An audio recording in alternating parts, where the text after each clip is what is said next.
welcome back. Now the latest coming in from Lords, it's now learned that Sachin Tendulkar was battling high fever when he walked out to bat against England in the ongoing Lords test on day 2. Now the Master Blaster left the stadium for the team hotel immediately after he got out to catch some rest, and this also explains his absence when the Indian took onto the field about 5 overs towards the end of day's play. Tendulkar battled for close to 90 minutes and showed no signs of fever as he scored a fluent 34 runs studded with 6 boundaries. Well, more developments from the city now. Bala Kalakar 2011 was the event organized by the AI's SEC for children. It was held at the St. George S. School, Kilpock. More than 5,000 students participated in this event. It was organized on a large scale. The event was presided over by Police Commissioner J.K. Tripathi. Dance performances and talent shows were featured in this show. Also, Advanced Neuroscience Foundation will launched this road safety comic series. The event had star guests too, the likes of Surya and Udyanadi Stalin.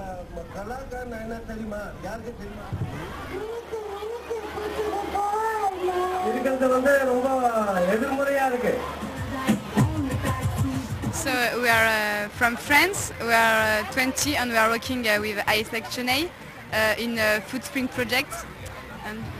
We are working with a NGO, Shelter Trust. So this is our kids here. During the weekends we are with them. It's really nice to meet children who have another culture. For example, one of my best memories is when they draw us. In France we call it aîné. So we are really happy to be here. இந்த ப்ரோக்ராம்ல வந்துட்டு எப்படி அதாவது எங்களோட டாலண்ட்டை வெளிக்கொண்டு வர்றதுல ரொம்ப motivate பண்ற ஒரு ப்ரோக்ராமா இருக்கு. இதனால வந்து எங்க ஸ்கூல் மட்டும் இல்லாம நிறைய என்ஜிஓஸ்லாம் வராங்க, அவங்களும் ரொம்ப என்ஜாய் பண்றாங்க. இது ரொம்ப கத்துக்கக்கூடிய விஷயமாவும் என்ஜாய் பண்ற விஷயமாவும் இருக்கு. Well, our man for the moment at Lords, Nikhil Naz, was there. At Lords, in fact, he caught up with old friends Rahul Dravid and Ganguly, again catching up with each other after the match. 15 years after they made their debut here together, Rahul Dravid and Saurav Ganguly look back at that 1996 Test match, and this was no casual conversation. Take a look. Rahul, very well played once again. Thanks, and I saw your first innings at Lords in 95, and I saw the celebrations today. Do you feel happy that you've got to the 100 here at last? Yeah, I mean, I think so. I mean, in some ways, you know, when you come here for the first time, you're so green under the ears. You sort of don't understand. You don't understand the significance of these things. You know, when I came here the first time, it's great to watch you get 100, and you know, and I guess after that, I mean, you get that close and you miss out. And then every time you come here, you sort of think that, you know, I'd like to sort of correct that. I'd like to correct that. I mean, it's not the end of the world if it doesn't happen. I mean, that's life. But it would be nice, and you know, just to be able to do it today, especially when the team needed it, the kind of, you know, the consequence of the innings as well makes it, you know, really makes it feel good.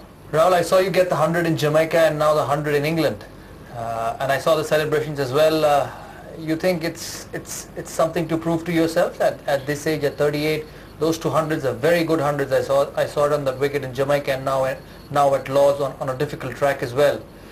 Is it a message to myself, you know, at 38 I'm still as good as I used to be? You are, Dada. I've seen you in the IPL. You're smashing it. You're smashing it. No, I mean, to be honest, you know, I'm not trying to prove anything to anybody. I mean, you don't need to. Yeah, I mean, to be honest, this 100 was the celebration and stuff was just more a relief, you know, from the fact, like I said, you know, I sort of missed out. You know, 15 years ago, to come back for my fourth tour and to be able to do that, the consequence of the innings. So, no, it's not really about trying to prove anything.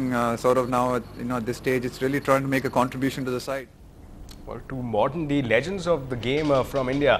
Well, moving ahead to some other disturbing developments now. Grammy Award winner Amy Winehouse died in London on Saturday. Now, she was just 27 years old. Now, though the cause of death is not clear yet, some reports have suggested that it could be due to drug overdose. Now, like many other talented rock stars, Jim Morrison and Jimi Hendrix to name a few, Amy too became a victim of the ill-fated Club 27.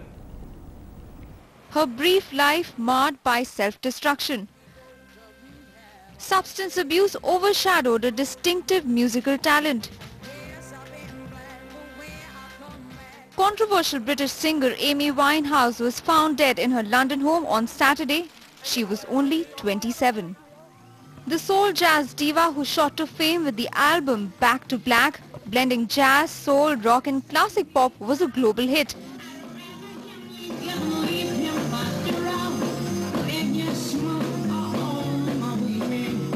Winning 5 Grammys with a black beehive hairdo and old-fashioned sailor tattoos made Winehouse one of music's most recognizable stars.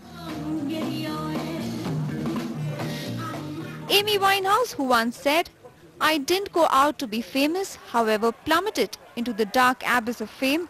Her rocky personal life, erratic stage appearances, drunken fights, substance abuse stints in hospital and rehab clinics, Winehouse's meltdown was watched by the world. Born in 1983 to taxi driver Mitch Winehouse and his pharmacist wife Janice, Winehouse grew up in the North London suburbs and was set on a showbiz career from an early age. Her jazz-influenced 2003 debut album, Frank, was critically praised and sold well in Britain, earning her the Ivor Novello Songwriting Award, 2 Brit nominations and a spot on the shortlist for the Mercury Music Prize. But the singer plummeted into substance abuse, and a so-called writer's block stormed the global scene with Back to Black, which went to win 5 Grammy Awards including Song and Record of the Year for Rehab.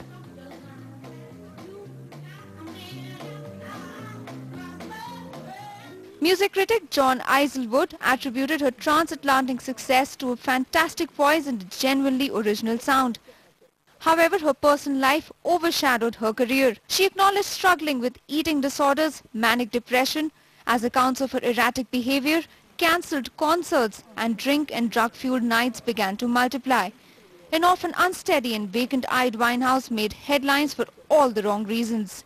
Her managers tried to salvage her career. The girl whose music had struck a chord became a victim of the curse of the talented rockers.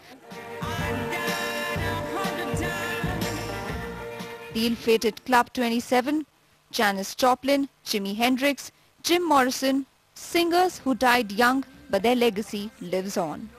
An NDTV Bureau Report.